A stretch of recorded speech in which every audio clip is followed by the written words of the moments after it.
Good afternoon. Today is the 29th of July and this is part 5 of a Slightly Shambolic Shuffle around the 2023 FSO Unexceptional. I do apologise for the wind noise. I apologise in advance if I make any mistakes, which has already happened today. If I fall over, if I get interrupted by announcements or things like that. I'm afraid it's just the way that it goes on this channel. So this is a 2003 Toyota Yaris Mark I via CDX, so top of the range. I think this is a 1.3. Looks like it's been in the family for quite some time, maybe from new, and it's an auto. Wow. I have driven a Mark I Yaris on the channel many years ago. It's actually a T-Sport, the one I drove. They are quite sought after even now as second-hand cars if they don't rust out too much. Right, let's check the 75. Oh dear, viewers, it appears we can't talk about that because we don't talk about diesels on this channel. Thank you, Mayor of London. And we've not been talking about diesels on this channel since 2018 and 1,500 videos ago. Right, VW here, I think this is Type 3, this is called, or 1600. I get confused about the names for these. 72, 73. I'll have to skip this P38 again for the reasons I've mentioned, but we can have a look at this Mark I Ford Focus RS. I think from memory these were all in this colour. I'd be wrong about that. It's not really the sort of specialist area that I have, but yes, that's very nice. Right next to something that's very unexceptional. 1982 to 83 Vauxhall Astra EXP. Same as the first generation of, no, sorry, not first generation Cadet D. This was actually based on, and it's the 1.3S engine, which is the same engine as the car that I drove at Great British Car Journey, which is only an L, back in 2021. That is brilliant. Another Saab 9000. This time it's a CDE 93-94 registration. I'd prefer a leather interior, but that cloth one's still quite nice. I'd really like to go in one of these, actually. I've never been offered one, actually. People say, well, why can't you film this or that car? It's like, well, you've got to be offered one, really, most of the time to actually film a car like this. And, you know, I'm waiting. That's why we put the email address in all the videos. Anyway, Toyota Carina 2. This one be an 86, I think, actually. That's in really nice condition, actually, for this age. Thank you very much indeed. Lovely car. Lovely car. Thank you. Yeah. Oh gosh, you've got awards here. Look at all these awards. Amazing. It's GL Executive, so yeah, that's the sort of top of the range at the time as well. Then a Rabbit with fuel injection. Is that just a badge someone stuck on? I don't know, possibly. Got the sort of typical Mark I Golf dash. This is a facelifted one though. Someone's put an even sort of different facelift on there. 83, 84. Fiat Brava. Gosh, this is a very late one. It's leather seats. What specification is this one then? Sorry, Bravo, not Brava. I do apologise. We've seen a Brava already today. That's probably why I'm getting confused. Does it even have a specification on it? It might be this sort of really sporty one. They didn't do a really sporty Brava, but they did a sporty Bravo in this country. Yeah, so 2001, but the last year they were out. And then an FSO, I think this is a Colonnese or a Caro. They did do one of these with the Rover K series. We didn't actually get those over here. We only got the ones with the older engines. And yeah, here's a Caro, or Polonaise Caro, I think sometimes they're called.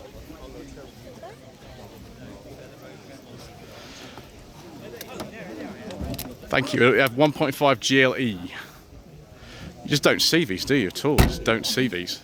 Thank you. Volkswagen Vanagon from America. Left-hand drive, yes it is. 8990. Unos Roadster with a biscuit interior. Look at that. Nardi steering wheel, biscuit interior, dark green. And that's been modified as well, hasn't it? A bit more power than usual. Even got a biscuit hood. Audi 80 Cabrio, or later just the Audi Cabrio. This one 1995, 1996 registration. It's a 2 litre. And then we've got a Lotus Excel, 1990-1991.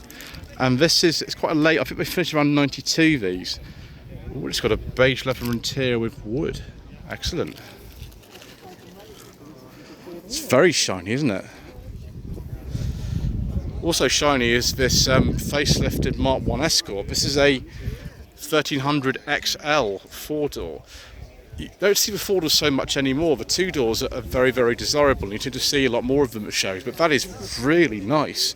It's nice to see one that actually hasn't been sort of played around with or anything. Yeah, so 73, 74. I think they finished in 75, the Mark I's. Ah, yes, it's Cortina 2-litre gear, 1982. Sensible second-hand reviews money as well, 47.50.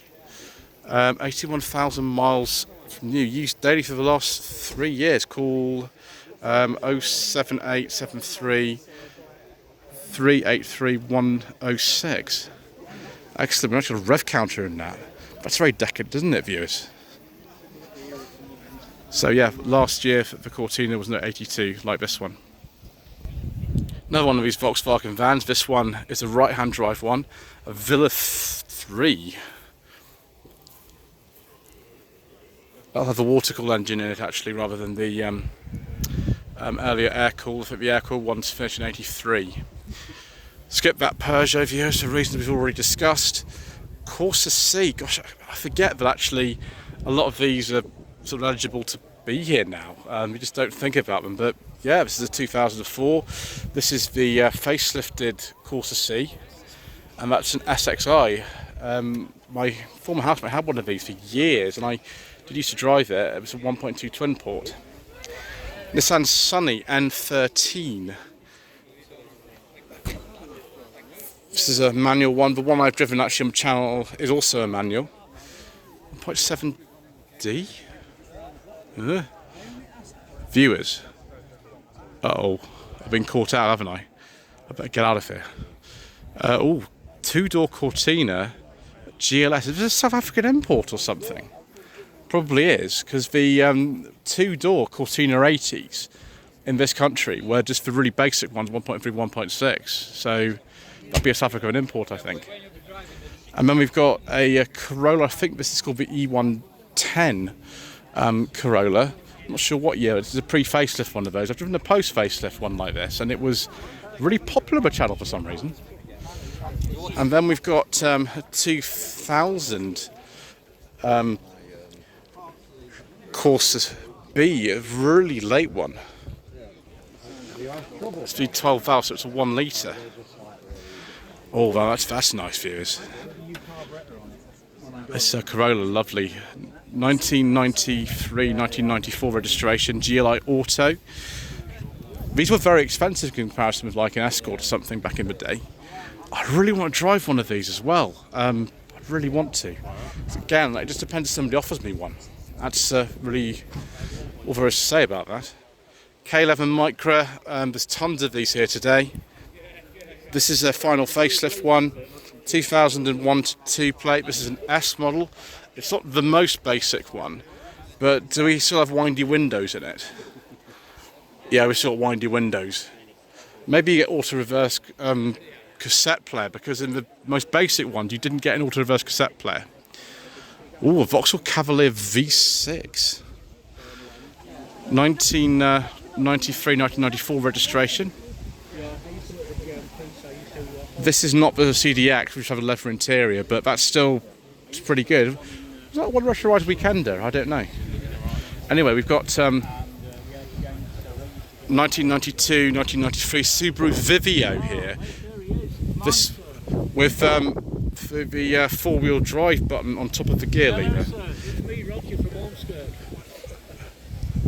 Oh, it is yours, Roger, and that is a very rare car. Yes, 7 and 43 on Sawn.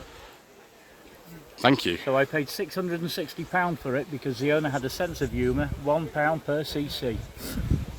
Wonderful, yes, that is definitely an unexceptional car. I don't think I've seen one of these in a very, very long time. Mazda 626. 66. Yeah, the one on the drive near Ormskirk. I sent you a picture of it. Oh, you did, yes. Yeah. Nice to see you. Anyway, I'm going now. Yes, you carry on, and I'll carry on as well, because I've got... seventh car heaven here, won't you? I've got a lot more to film, so I better keep going. Nice to see you. Nice to see you, Roger.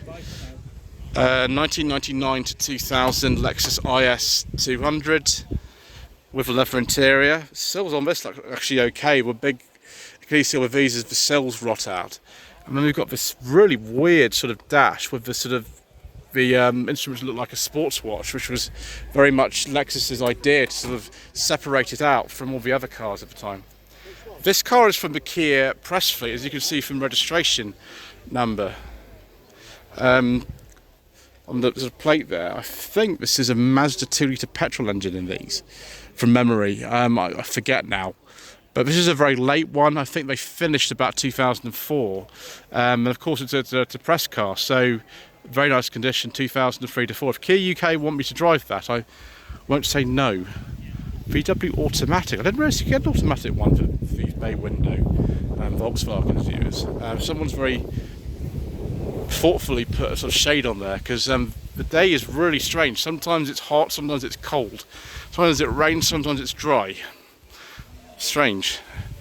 Oh, a Ford Granada Mark I 2-litre, 1976-77 registration. From the Granada Guild. Mr. Coleman, rubbish mechanic, is a member of the Granada Guild. It's a 2-litre GL manual. That is actually in really nice condition now. It's a very nice car. Also nice is this Mini 30 here, 1989 on a G from Market Deeping, which isn't too far from here actually, I don't think. They did have other colours as well, but the colours I know of these are black and sort of like a dark red colour. Rover 25 with leather interior. Is this a petrol? Yes, it is. Excellent. That's better, isn't it? White dials, so will be with the slightly later submissions compliant case series, that one, 2003. Pininfarina designed 306 Cabrio, 1994-1995 registration, with the most annoying keypad immobiliser in the entire world. I'm not surprised they got rid of that of the later cars. Lancia Delta HF Integrale, it's an early Integrale actually. It's see the information sheet here. It's a 1990. The Integrales weren't ever actually made in right-hand drive. Some of the other Deltas were more sort of basic ones, but with these ones, I think they're only left-hand drive for the Integrales. Interesting. Mark II Golf. Does it say Tour?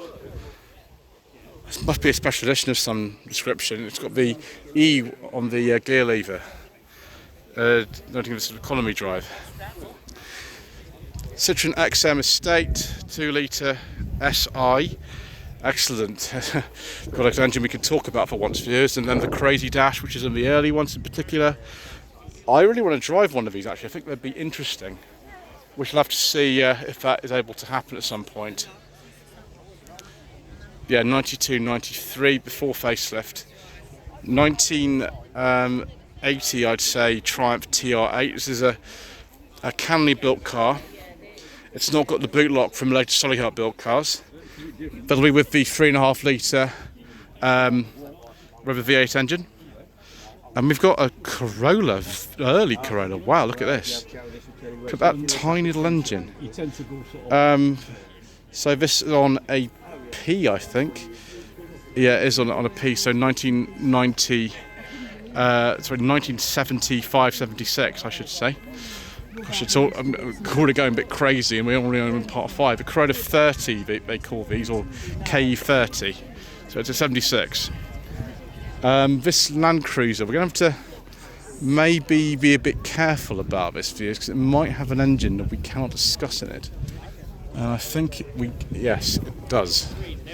We'll just go around this gentleman who's taking a photograph and go and have a look at these Toyota.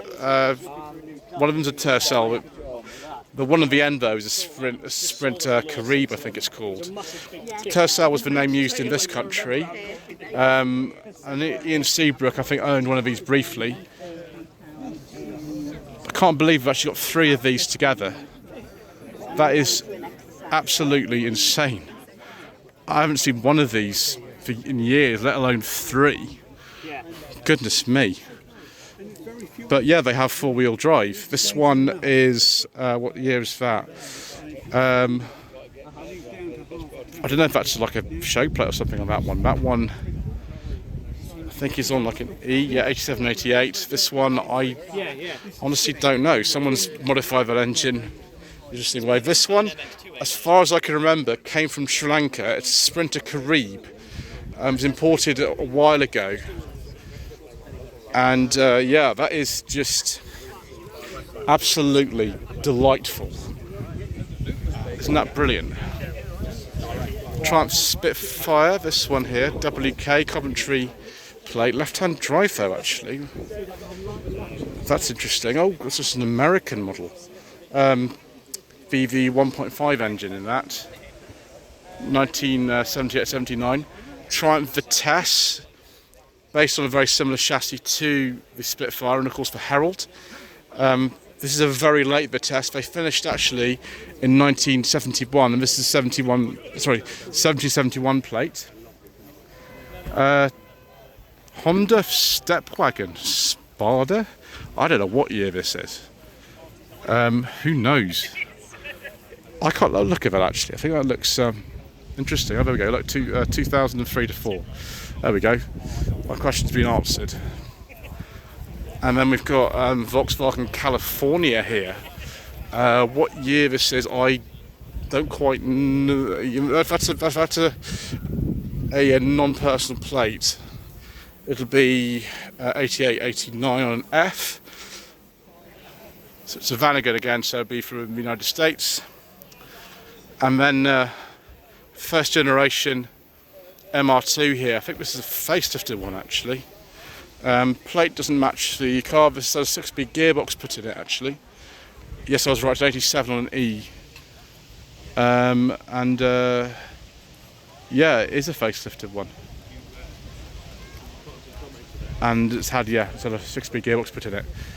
We've got something really rather special here.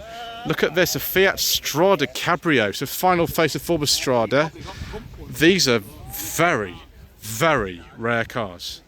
Really rare. We've even got an economy meter down there, which Fiat really sort of went into at the time. Isn't that just absolutely delightful? There's a Super Strada as well. From our Root House Limited in Doncaster. And we've got more Herald Vitesse Spitfire action here. This is the Herald 1360 with the overdrive gearbox. I have driven one of these actually. I've driven the 1360 convertible. This one was imported some time after it was made, because in the late 70s and up to maybe 81 or something, the year of the car on the registration plate was the year it was imported rather than the year it was made. As you can see from this one being on a 77 or something like that plate. We've got BMW E30 Cabriolet with the price list, which is interesting. Personal plate, I mean, yeah, maybe about that sort of time, about 1988. First facelift Vauxhall Nova here, 1.2 Merit. So not very much in there really at all, and a lovely 4-speed gearbox. But we are at FSO Unexceptional, that's the way people like them, isn't it? 2000 Vauxhall Tigra. It's a Tigra A. I wonder if it will tell me if it's the 1.4 or the I think it was a 1.8 the other engine you get for these. But based on the Corsa B chassis actually, these very rare now. Very early BMW E30 316, so carb with unadorned wheels and all sorts of things in auto. That would be very, very slow, but very, very wonderful, I think. Can't remember the name of the colour now. Rover 75 with the black sills and the 2.5 V6 engine. I imagine this is something like a connoisseur. That's not a beige interior, I don't think. It's maybe more like a grey one.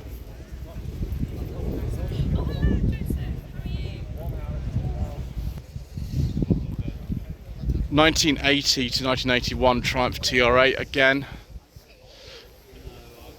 Gosh, you got two red ones just kind of in a row today.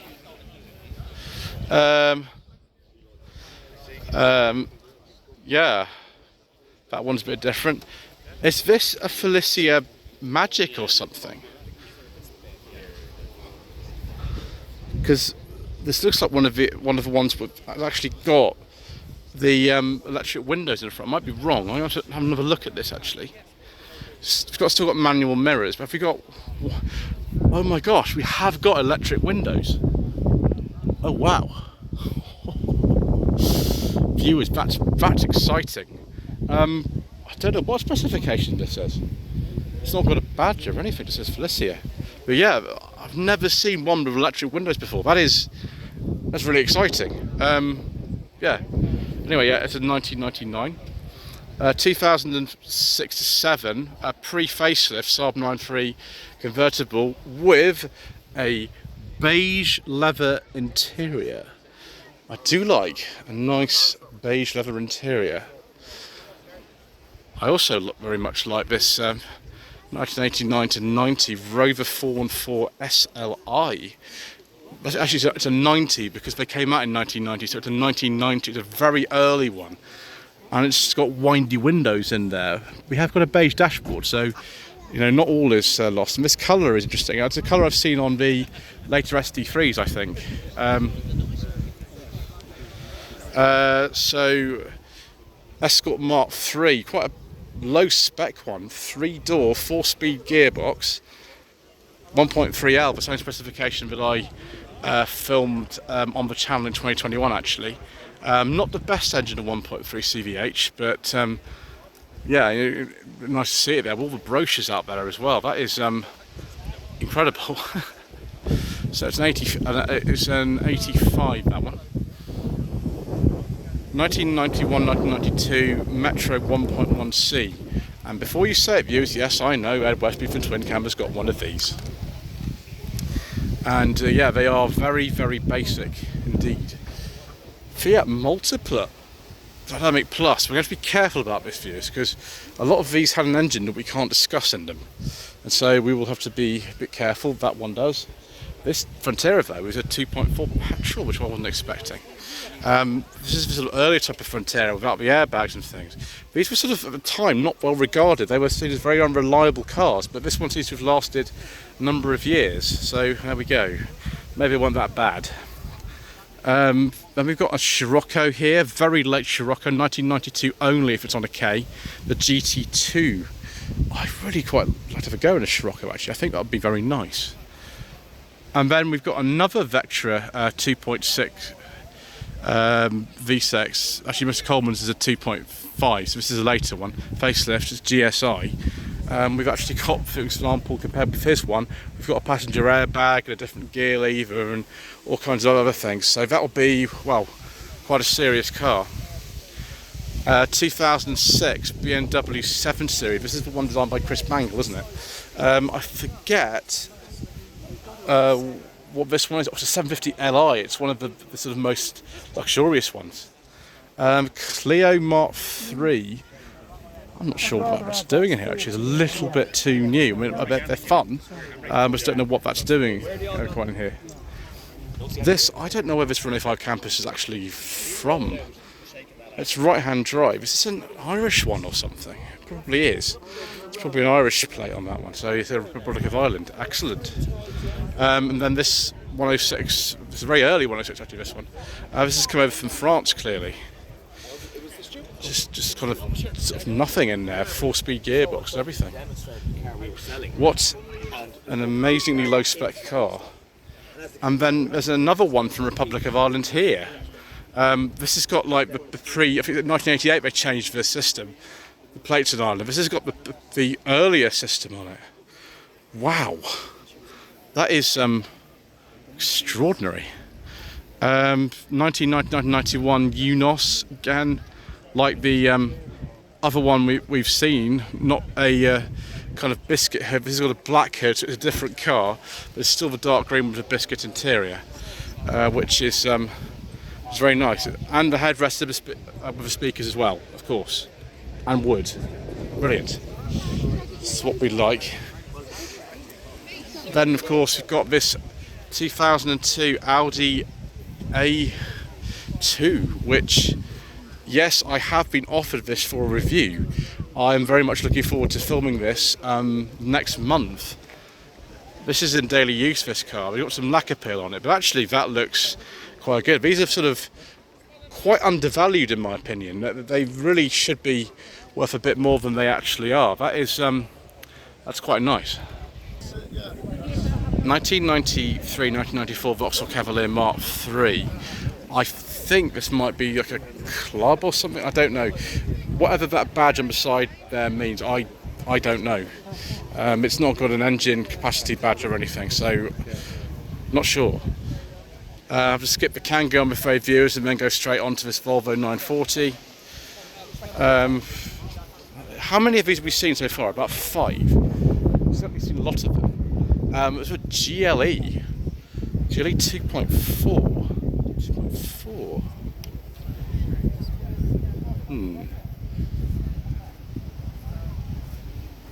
So look at this Mini Cooper.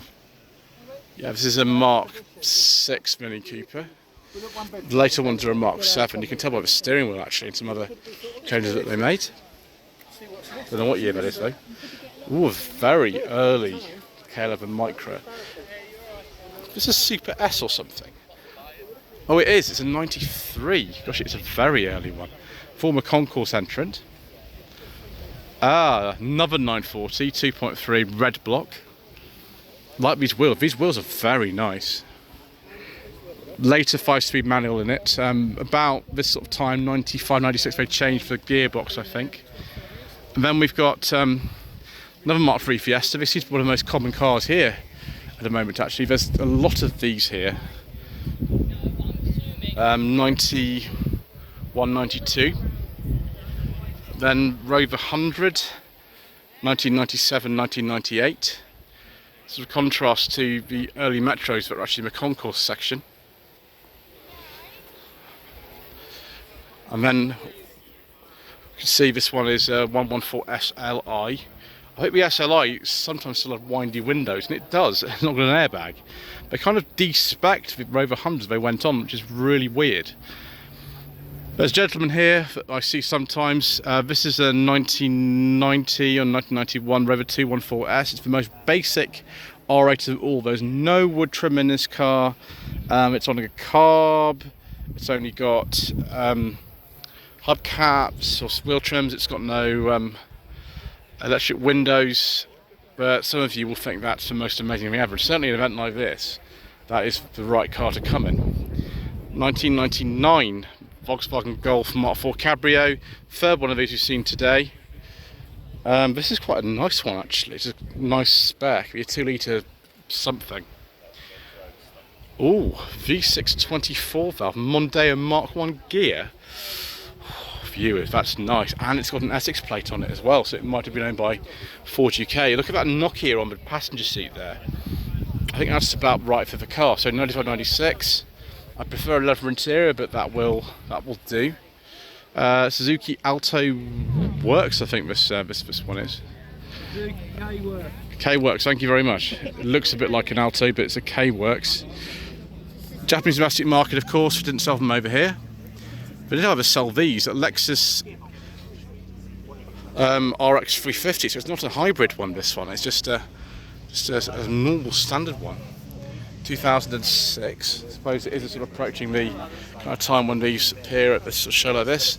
There's a fear I am probably going to skip those views because it's a little bit, you know, little bit too kind of new, I think, really. This Montego though is not. This Montego is absolutely delicious, and I really hope it has a petrol engine, because I won't be happy if it doesn't. Uh-oh, caught out. Sorry viewers, keep going, probably never noticed that. 1991 automatic Peugeot 205 GTI. Only one of 23 automatic GIs built. I don't think there are very many of these at all. It's for sale or something. Oh, it is for sale. I'm so sorry. Call Steve on 07968 290 558. Offers only over £10,000. We can't possibly though skip this view, as I love this very much. 1989 Alfa Romeo 164 for Eta V6. It's owned by I think his name is Greg from memory.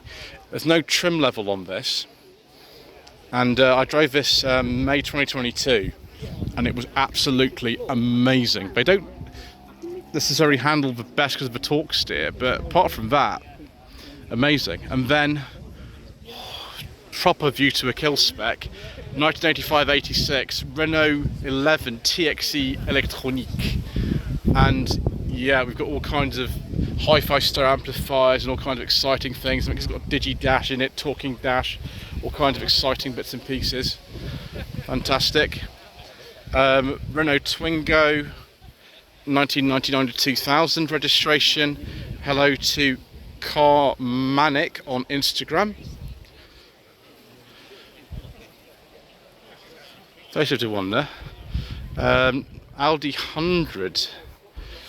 Let's get this right. I think it's a C4. This one, 2.3e. Hello to Ian Audi 100 on Instagram. Got Procon 10, so pre-airbag model. The later Audi A6s did have airbags. This doesn't. Procon 10 was a very reliable system Audi used for many years. I think the legislation forced them to put airbags in the cars, but this is an earlier one of these C400s, 91-92. I think we'll finish on this rather nice Lancia Y10. They were sold over here, but this doesn't look like it's a UK model because it's left-hand drive. Also sold in the Viato Bianchi name, Viato Bianchi. And yeah, it's a Y10 with a fire engine, LXIE from 89-90. Thank you ever so much indeed once again for watching. Please don't forget to subscribe to the channel, like us, leave a comment below, and we shall see you again soon for more incorrect information.